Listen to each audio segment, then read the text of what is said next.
Një përshëndetje nderuar shikues në lajmet e mesditës këtu në Top Channel.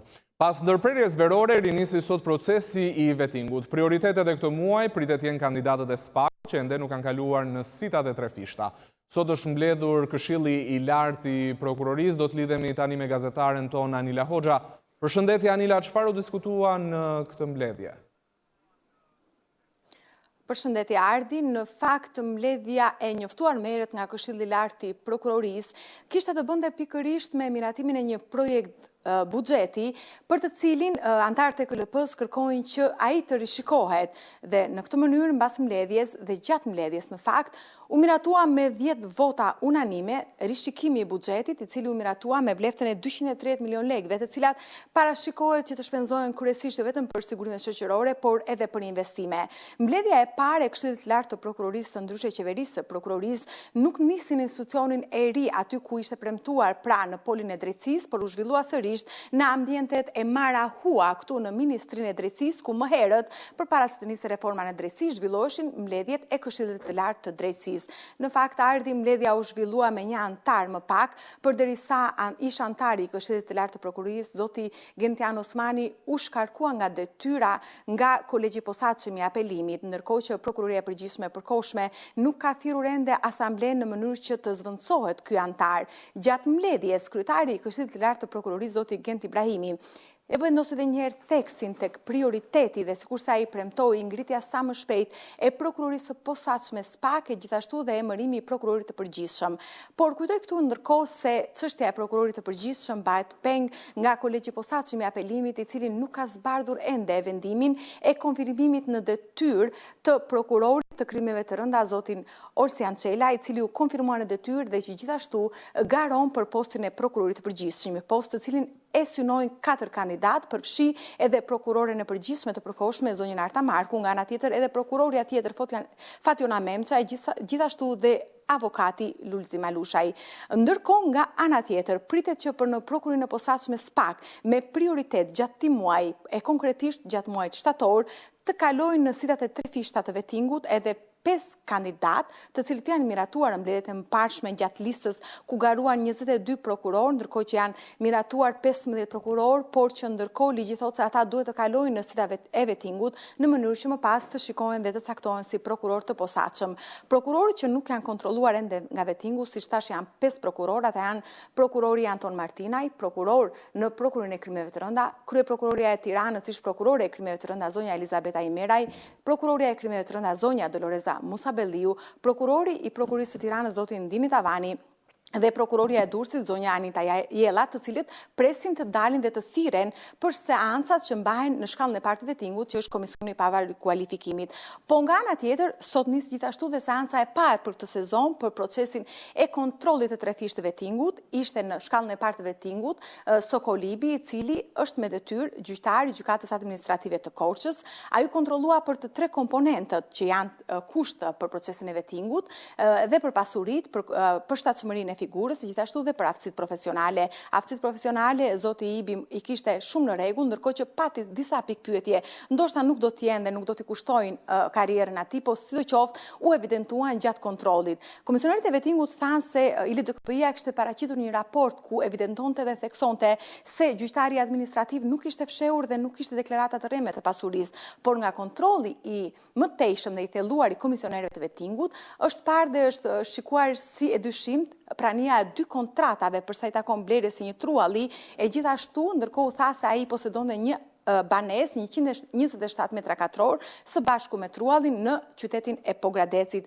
Komisionerët evidentuan gjithashtu si gjetje dhe faktin të dyshimt sipas tyre të përdorimit me anë të një kontrate të një automjeti të marrë borxh nga babai i tij, pra gjyqtari kishte marrë hua për të përdorur automjeti, po ndërkohë komisionerët thanë se babai i gjyqtarit nuk kishte leje drejtimi, nuk kishte i pajisur, e për këtë ata dyshonin se në fakt automjeti nuk ishte i babait të gjyqtarit, por i gjyqtarit. Megjithatë gjyqtari administrativ kreu prapësimet e tij, edhe në fund tha që kërkoi konfirmimin e detyrë sepse sipas tij ai kishte shërbyer me devotshmëri ligjit dhe detyrës. Po, Ardi. Anila, të falenderoj, do të kemi patjetër një muaj intensiv përsa i përket rinisjes procesit vetingut në sistemin e drejtësisë. Ishim me gazetaren Anila Hoxha. Sot parlamenti çel sesionin e ri parlamentar në orën 18, për herë të parë Partia Demokratike nuk do të jetë prezent në një fillim sesioni, ndërsa mazhoranca parlamentare me deputetët e rinj. Në këto momente do të lidhemi me gazetaren ton Elda Menga. Përshëndetje Elda, cili do të jetë fokusi parlamentit të sesion dhe le të flasim edhe për aksionin e opozitës jashtëparlamentare. Ardi të përshëndes, dua ta nisim këtë lidhje edhe me lajmin e fundit, sapo ka përfunduar edhe konferenca e kryetarëve, aty ku është miratuar edhe kalendari 3 javor i punimeve të Kuvendit të Shqipërisë. Bazuar edhe në këtë kalendar, puna e parlamentit do të nisë edhe me dekretet e presidentit. Kujtojmë Ardi që presidenti i Republikës i ka kthyer 9 ligje gjithsej, të paktën 9 ligjet e para të cilat do të diskutohen në datën 12 dhe 19 shtator mazhorancës. Ligjet më të njohura që ka kthyer presidenti është koncesioni i rrugës Orikum Dukat, apo edhe ligji për Akademinë e Shkencave, apo edhe ligji për koncesionet dhe për rrugën Milot Balldrait, të cilat janë paralajmëruar nga shumica parlamentare për të urrëzuar në nisjen e këtij sesioni të ri parlamentar. Por ky sesion nuk ndalet vetëm tu në betejën me presidencën, pasi parashikohet edhe vendosja e fatit të kreut të shtetit, nëse ai do të vijojë punën apo do të shkarkohet si president i Republikës. Mazhoranca po pret një përgjigje edhe nga Komisioni i Venecias tashmë, ndërsa kujtojmë që deri me datë 3 tetor përfundojnë është afati i fundëm i punimeve të Komisionit Hetimor Parlamentar të ngritur nga mazhoranca qeverisëse. Po ashtu në këtë sesion është i rëndësishëm edhe puna për Komisionin e Reformës Zgjedhore, edhe ky komision ka një afat, ai është muaj nëntor dhe do të shohim nëse do të ketë një shtyrje të afatit për shkak edhe të bojkotit parlamentar nga ana e opozitës tradicionale. Nga ana tjetër, teksa deputetët e ri do të ulen pas pushimeve për herë të parë sot në seancën plenare në orën 18:00, një seancë e cila do të jetë më shumë një seancë solemne se sa një seancë rutinë dhe zyrtare e nisjes së punimeve të Kuvendit. Nga ana tjetër, Partia Demokratike dhe aleatët e saj tashmë do të përgatiten dhe ato për aksionin e ri opozitar. Ashtu sikurse ka paralajmëruar dhe kryetari i Partisë Demokratike, opozita do i rikthehet protestave kombëtare, por ende nuk ka një datë. Me sa duket do të presim edhe mbledhjen zyrtare të grupeve tashmë të grupeve të Partisë Demokratike apo dhe Lëvizjes Socialiste për Integrim dhe aleatëve për të marrë edhe aty vendime të rëndësishme për aksionin e ri të opozitës, se cila do të jetë betejë e radhës tashmë jashtë parlamentit. Kujtojmë Ardi që të paktën në 3 dekada kjo është hera e parë që punimet parlamenti i nis pa opozitën tradicionale, Partinë Demokratike, e cila ndodhet në një bojkot të gjatë, më të gjatin të ndërmarr në aksionin e saj opozitar ndër vite. Mirë, Elda, të falenderoj për këto informacione të drejt për drejta në edicionin e mesditës. Ishim me gazetaren e Top Channel, Elda Menga. Ky është Top Channel. Në aksin ku të premten humbi jetën një turiste izraelite në Elbasan, ndodhi sot një tjetër aksident, një këmbësor u përplas nga një kamion. Do të shkojmë tani në Elbasan ku ndodhet gazetarja jon Bruna Kërçyku. Përshëndetje, si është gjendja e të aksidentuarit dhe çfarë thot policia për shkaqet e këtij aksidenti? Përshëndetje, nga informacionet që ne kemi deri tani, 40 vjeçari Pëllum Nergjoni është plagosur rënd, ai ka humbur gjymtyrët e poshtme për shkak të aksidentit të rënd që pësoi mëngjesin e sotëm pikërisht në këtë aksident rrugor. Aty ku 2 ditë vetëm pak metra më tutje, një izraelite humbi jetën si pasojë e një aksidenti. Ndodhemi në aksin nacional Elbasan-Librazh për shkak të kryqëzimeve me rrugët të hyrëse të qytetit. Ky aks vazhdon të jetë problematik për sa i përket aksidenteve dhe vendi ashtu quajtur kryqëzimi i Cerrikut, ku ndodhemi ne sot, është më problematiku në këtë drejtim, siç e shihni këtu ndërthuren kalimtar, mjete dhe çdo gjë është një kaos pasi mungon sinjalistika, diçka që duhet rregulloj ndoshta me mbikalima apo me semafor, por aktualisht nga ato që shprehen edhe qytetarët, gjendja këtu është kaotike dhe këtë e tregojnë aksidentet pothuajse të përditshme. Sipas policisë, ne presim të kemi informacione më të detajuara, por edhe policia në këtë moment nuk ka ç'thot përderisa këtu këtu kalimtarët hynë, pasi nuk kanë një zgjidhje tjetër dhe duhet hynë në mes të kryqëzimit për të kaluar në anën tjetër të rrugës. Patjetër, Bruna, në edicionet e radhës, por edhe në faqen tonë internet topvischannel.tv mund të marrim të rejat. Më të fundit ishim me gazetaren tonë nga Elbasani, Bruna Kërçiku. Topvischannel.tv, faqja me klikuar e internetit e shqiptarëve. Gjithçka që ndodh në vend, rajon dhe botë. Gjithçka nga aktualiteti, sporti dhe argëtimi. Me një dizajn të ri dhe shumë praktik, si në versionin desktop dhe atë mobile. Topvischannel.tv, të parët për shqiptarët. Ka nisur sot në gjitha universitetet regjistrimet e studentëve që janë shpallur fitues në degët e ndryshme. Sot po regjistrohen më të mirët. Lidhemi me gazetaren Juliana Ristani, e cila po bisedon me studentët që regjistrohen në universitetet e Tiranës. Përshëndetje, ku ndodhesh në këto momente dhe si po shkon procesi? Ardi, ju përshëndesim. 2 shtatori, si që thatë edhe ju, shënon nisjen e regjistrimeve për aplikantët që kanë aplikuar në formularin A2 në 38 universitetet publike dhe private që numërohen në Republikën e Shqipërisë. Regjistrimi do të kryhet në 7 raunde me 48 orëshe. Megjithatë, çka vjetër e sot janë kryesisht student maturant më saktë, të cilët kanë qelluar që me të parën, siç thuhet. Pra kanë fituar degën e tyre të preferuar, kështu që pa humbur kohë kanë ardhur, janë paraqititur pranë sekretarive mësimore për të regjistruar në degët e tyre pa patur nevojë për raundet e tjera të regjistrimit. Ne Ardi ndodhemi, siç pasqyrohet edhe nga pamjet e kameramanit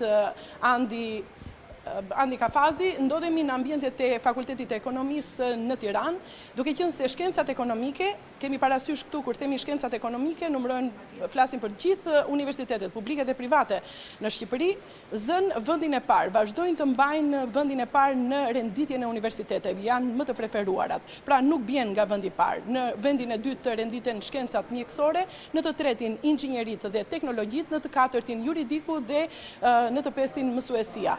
Për herë të parë këtë vit Ardi është rritur mesatarja e maturanëve të cilët duan studiojnë mësuesi, ka shkuar në 7.5. Megjithatë, kjo nuk ka dhënë efekte frenuese. Ndërkohë, çfarë ndodh në ambientet e Fakultetit të Ekonomisë? Shihen maturantë të cilët të shoqëruar kryesisht nga prindër, nga familjarë të tyre, vinë dhe bëjnë regjistrimin. Ne do përpiqemi të flasim me njërin prej tyre, me një vajzë e cila është duke plotësuar formularin. Përshëndetje. Cila është dega ku keni fituar juve? Administrim biznesi. Në sa dega aplikuat? Në 10. Në 10? Në sa fituat? 6. Po regjistrojeni direkt, nuk po prisni fazat e tjera? Po, në fazën e parë. Nga vini? Nga Tirana. Ku keni studiuar? Te Sami Frashëri. Me çfarë mesatare? 9.7. Pse kërkojnë të gjithë ekonomikun? Këtu ndihem më sigurt. Jashtë shtetit, ndërkohë? Studime jashtë i keni menduar apo? Kam menduar për më vonë, jo tani. Të bashkë marrë. Faleminderit. Mirë, Juli, falenderoj për këto informacione dhe për procesin informacion e regjistrimit në universitetet në Shqipëri. Ishim me gazetaren Juliana Ristani. Në Korçë, tregtarët nga fshatrat nuk janë lejuar të shesin sot në tregun e Shumicës. Atyre u shkërkuar licenca, ndaj në shenjë proteste ata bllokuan unazën e qytetit dhe hodhën produktet në rrugë. Tregu i shitjes me shumicë të fruta perimeve në Korçë është bllokuar pas një vendimi të bashkisë që synon të disiplinojë situatën e shitjeve mes tregut të shumicës dhe atij të pakicës për këto produkte.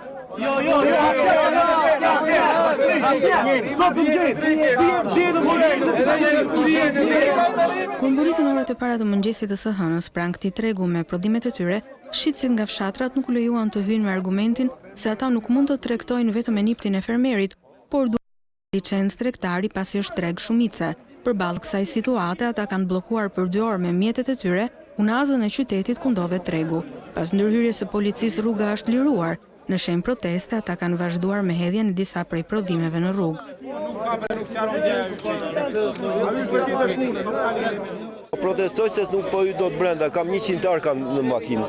Nuk na lejojnë se thonë shisni me kile. 5 kile domate kemi, po i marrim domate që janë shqyqyr që na u benë, kemi 5 muaj që kemi mbjellë. I sjellim këtu tash që ata po bëjnë tregtin nga brenda. Të tërë, neve po rrim këtu tash. Asnjëherë nuk ka arritur dot të shes mallin, edhe ndonjëherë që ka shitur, shqyqyr Zotit e ka ndihmuar vetë Zoti me matë kur i thonë. Se po të presim edhe nga qeveritarë, edhe nga këta që kanë votuar që na zënë tërë vendet e punës, na zënë edhe dyert. Ja, kjo është ajo Shqipëria që duan, jo ne që na duan.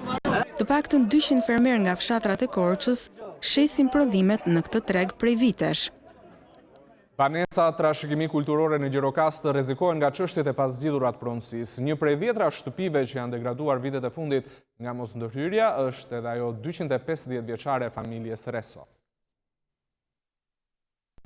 Banesa 250 vjeçare e familjes Reso në Gjirokastër po shkon drejt degradimit. Sipas banorit të vetëm të objektit, shkatrimi po vënë në rrezik të gjithë godinën. Shtëpia e familjes Reso është monument kulture i kategorisë së parë, por deri tani ndërhyrjet restauruese për të kanë qenë minimale. Kjo banesë hera e fundit që është riparuar çatia në mënyrë pak të përgjithshme ka qenë në vitet 1961-62. Pas elementi çatisë është në elementet më të domosdoshëm që mund të duhet riparuar. Plus pastaj disa ornamente tek dhomat kryesore që janë dëmtuar dhe këto kanë vlerat e tyre dhe duhen riparuar. Tia është përcaktuar monument kulture kategorisë së parë që në vitet 1951. Vladimiri pranon se çështja e komplikuar e pronësisë mbi banesën ka penguar pjesëmarrjen dhe interesin e trashëgimtarëve për të investuar në rihetëzimin e saj. Ne kemi kërkuar ndihmë qoftë në bashkinë me ndryrimin e sistemit të ndryshuar dhe punat e ndërmarrjes së ATL-s. Ndërmarrja është për bë, nuk kishte më fondera, nuk kemi fonde. Kjo tani dëmtoi jo vetëm shtëpinë tonë, por të gjithë shtëpitë e Gjirokastës. Ata menduan të bënin disa ndarjera, siç shkoni, provizore që sot edhe nuk janë të me kohën që erdhi nuk janë të nevojshme, ato edhe mund të hiqen. Vetëm gjatë 5 viteve të fundit Gjirokastra ka humbur banesa të rëndësishme historike të kategorisë së parë si Lolomani, pjesë e banesës Kabili, 2 banesa historike në bazarin e vjetër dhe vitin e kaluar banesën e familjes Sako pranë kompleksit të 7 krojeve. Banesat të tilla si Selfatët, Lito, Topulli, Hadëraj, Kunavi, Cene, Çabej e të tjerë, të gjitha në këmbë gjatë dekadës së kaluar janë kthyer në rënoja. Specialistët e trashëgimisë pranojnë se zgjidhja e çështjes së pronësisë për shumicën e banesave mund të inicionte parandalimin dhe rënimin. Nxënësit ekselentë të 4 gjimnazeve të Tiranës do të përfaqësojnë vendin në Olimpiadën e Moskës. Një ekip nxënësish të ekselencës nga 4 gjimnaze publike të Tiranës do të përfaqësojnë flamurin shqiptar në Olimpiadën e 4 të metropoleve që mbahet javën tjetër në Moskë. Ata do të garojnë me bashkëmoshatarët e tyre nga kryeqytetet e njësër vendesh evropiane. Para nisjes për në Moskë, ata u pritën nga kryetari i Bashkisë të Tiranës Erion Beliaj, i cili i uroi suksese dhe tha se ata janë krenaria e Tiranës.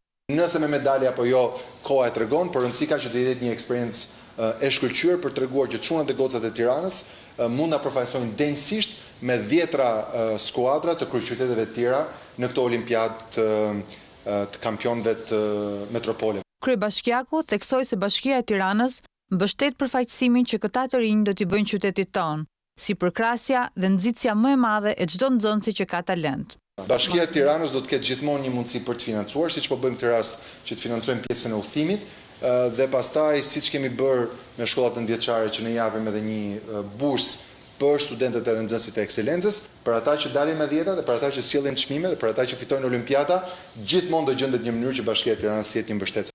Olimpiada zhvillohet në 2 ditë, më 3 dhe 4 shtator, dhe konkurimi do të jetë i ndarë në fusha të ndryshme. Ekipi që do të përfaqësojë gjimnazet e Tiranës do të konkurojë në fusha si informatika, matematika, fizika dhe kimia.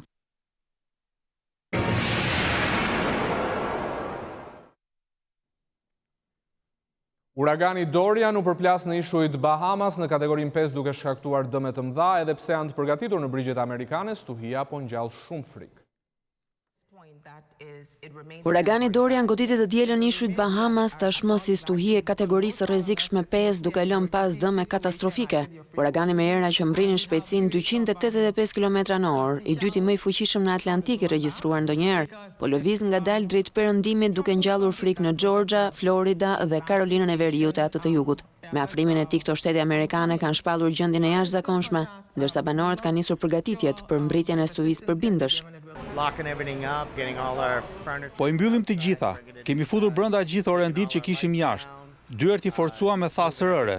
Tani s'na mbetet gjë vetë se të shpresojmë që do t'ja hedhim paq.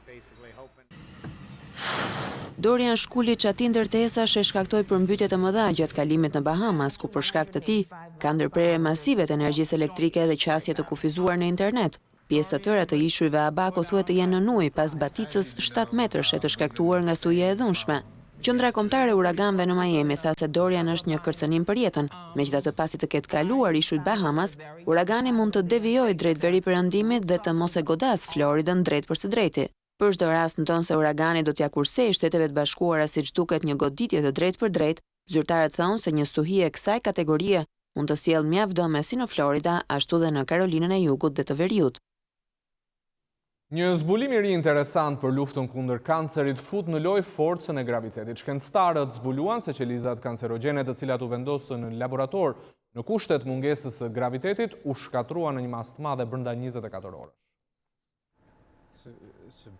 Studiuesit australian kanë bërë një zbulim befasues. Sipas tyre mjaftojnë 24 orë pas vendosjes në gjendjen e mungesës së gravitetit që më shumë se 80% e qelizave kanceroze të vdesin. Kjo ndodhi në laborator, ndaj tani po planifikohet të shihet se çfarë efekti do të ketë vërtet mbi sëmundjen e rëndë një situatë e tillë në kushte reale. Rezultatet fillestare të ulëmtimeve të grupit të kërkuesve australian nga Universiteti Teknologjik i Sydneyt konfirmojnë gjetjet e mëhershme të disa shkencëtarëve gjerman. Shumë vetë në shoqërinë tonë u sëmurën papritur nga kanceri dhe kjo më ka motivuar që të studioj se çfarë ndodh me qelizat e kancerit. Nuk ka ndonjë çelës të artë për të shëruar kancerin, sepse çdo tip kanceri është i ndryshëm. Nga i tjetri dhe njerëzit reagojnë ndryshe ndaj tij. Megjithatë dëshiroja të dija, a ka diçka që kanë të përbashkët këto qeliza kanceroze? Prandaj i futa në aparatin e mikrogravitacionit. Eksperimentet me vendosjen artificiale në gjendjen e mungesës së rëndesës rezultuan jashtëzakonisht të suksesshme. Bashkë me asistentin e tij, Anthony Kirolos, studiuesi Joshua Chu kërkon të dërgojë në stacionin hapësinor ndërkombëtar ISS qeliza kanceroze. Ne duam të zbulojmë nëse është vërtet mikrograviteti që ndikon tek këto qeliza, apo janë gjëra të tjera në përgjithësi, si për shembull rrezatimi diellor, shprehet ai. Chu pohon se nga ana teknike një gjë e tillë është e vështirë sepse gjenden edhe përpara sfidës që t'i mbajnë gjallë këto qeliza dhe t'i kthejnë sërish në tokë. Një studim amerikan pretendon se ka zbuluar sekretin e lumturisë në pension. Çelësi i saj është mënyra se si e kaloni kohën e lirë dhe marrëdhëniet me të tjerët. Doni të jeni të lumtur pas daljes në pension, atëherë kultivoni marrëdhënie dhe shpenzoni më shumë para për aktivitetet e kohës së lirë. Të paktën kjo është ajo që sugjeron një studim i fundit akademik, i cituar nga Forbes. Për të ndihmuar këtë kategori me pjesën e kohës së lirë, revista prestigjioze prezantoi listën e saj të 2019-s për 25 vendet e shkëlqyera për të ndjekur 7 pasione pensionistësh: artin, ushqimin e mirë, mësimin gjatë gjithë jetës, vullnetarizmin, aktivitetet në ujë, ato në tokë dhe golfin. Kështu Annapolis në Maryland qenë ka fantastik për vullnetarizëm. Ata që preferojnë artet, që duan të mësojnë ende gjëra të reja, apo pëlqejnë dhe aktivitetet në terren duhet marrin parasysh Ashlandin në Oregon. Për aktivitetet në ujë pastaj nuk ka më mirë se Austin në Texas. Bostoni në Massachusetts i ka të gjitha këto së bashku me ushqimin e mirë. Ata që duan aktivitetet në natyrë dhe golfin, bëjnë mirë të shënojnë në blok Las Vegasin dhe Los Angelesin, ndërsa New Yorku ofron mundësi të mëdha edhe për adhuruesit e artit. Cirk me efekte speciale në Montreal, ku lindi cirku i diellit, tani ky argëtim njeh një tjetër dimension, atë të projektimit me rreze lazer. Montreali, qyteti kanadez që i solli botës Cirque du Soleil, i ka dhënë cirkut një dimension të ri. Këtë herë duke hyrë në lojën e madhe të animacionit dhe videolojrave. Në zonën e portit të vjetër këtë verë u shfaqën 2 piramida të çuditshme të bardha. Ato janë pjesë e aktit të fundit nga Guy Laliberg, meluesi i të famshmit Cirque du Soleil, i cili pasi u ashiti kompaninë e tij investitorëve kinezë dhe amerikanëve në 2015-ën, i hyri një sipërmarrje të re, Lune Rouge, hëna e kuqe. Pikërisht kjo kompani qëndron pas piramidave të çuditshme ku ofrohet përzien akrobacinë dhe multimedian me tinguit vibrues, lazerin, projekcion në 360 gradë dhe efektet speciale.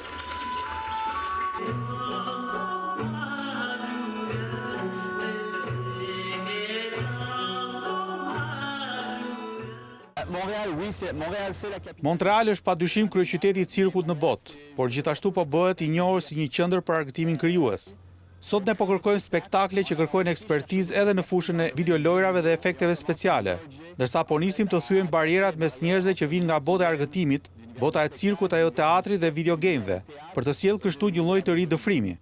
Shfaqja e re Lyn Rouge, Through the Echoes, i tregoi publikut në 60 minuta historinë e krijimit të universit deri tani. Këtë vjesht, piramidat e bardha planifikohet të zhvendosen nga Monerali në Miami, ku pjesëtarëve të audiencës do t'ju ofrohen dhe syze 3D për të shtuar kështu efektin e ndjekjes së aktorëve virtual dhe akrobatëve.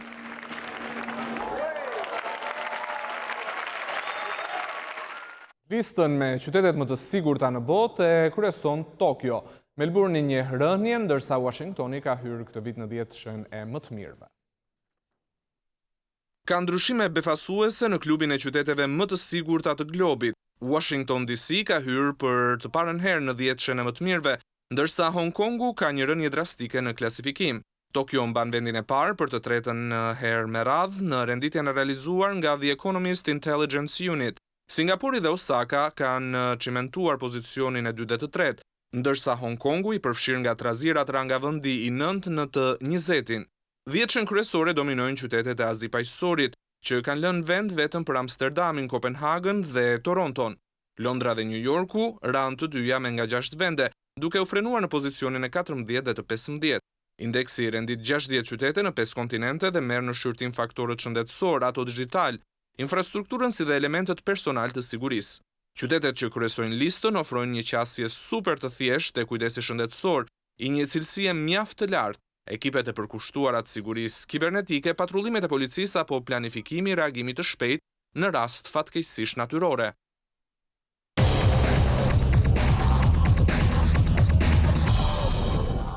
Pretendimet e Kuksit për të shkëputur i vetëm në krye të renditjes së kategorisë superiore morën të dielën një goditje. Skuadra Velilindore u ndal në një barazim 1-1 nga Laçi, ndërsa Skënderbeu humbi 0-3 në shtëpinë e tij dhe Partizani fitoi 1-0 me Flamurtarin. Vjen nga porta e tij dhe realizoi. Humbja e Skënderbeut me shifrat 0-3 në shtëpi mund të quhet surpriza më e madhe e fundjavës në futbollin shqiptar. Korçarët u dorëzuan pa kushte përballë publikut të shtëpisë ndaj Bylit si debutues. Në një 90 minutash ku mund të merrnin kryesimin e superiores, por dështuan keq. Peposhi dhe Guindo shënuan në fraksionin e parë për ballqotët, por jo vetëm kaq. Në listën e golave u shtua dhe portieri Hidi me një penallti që asfaltoi formacionin vendas. Partizani mundi 1-0 Flamurtarin, por ju desh të vuan tepër parashikimit në stadiumin Selmas Termasi. Solomon shënoi golin e vetëm për kryeqytetasit, por i njëjti futbollist intrigoi dhe sfidë me një veprim të pafalshëm që e ndëshkoi me karton të kuq direkt. Pretendimet e Kuksit për të shkëputur i vetëm në krye të renditjes së kategorisë superiore morën këtë të diel një goditje. Skuadra Velilindore u ndal në një barazim 1-1 nga Laçi në ndeshjen e zhvilluar në stadiumin Loro Boriçi të Shkodrës. Pas një fraksioni të parë pa gola, ekipi i trajnerit Shpëtim Duro vuajti disavantazhin e kurbinasve me një rrjet nga distanca të Nuabueze. Sulmuesi i Laçit shënoi atëherë kur askush nuk e priste. Mes dy mbrojtësve kundërshtar që nuk mundën të frenojnë guximin e tij. Kuksi shtoi presionin dhe mundi të evitoj humbje në minutën e 78 me golin e Emiliano Mustës, që e pozicionon me 7 pikë pas 3 ndeshjeve. Atletja shqiptare Luiza Gega sjell sërish medalja, ajo u rendit e treta në garën e 2000 metrave në Gjermani.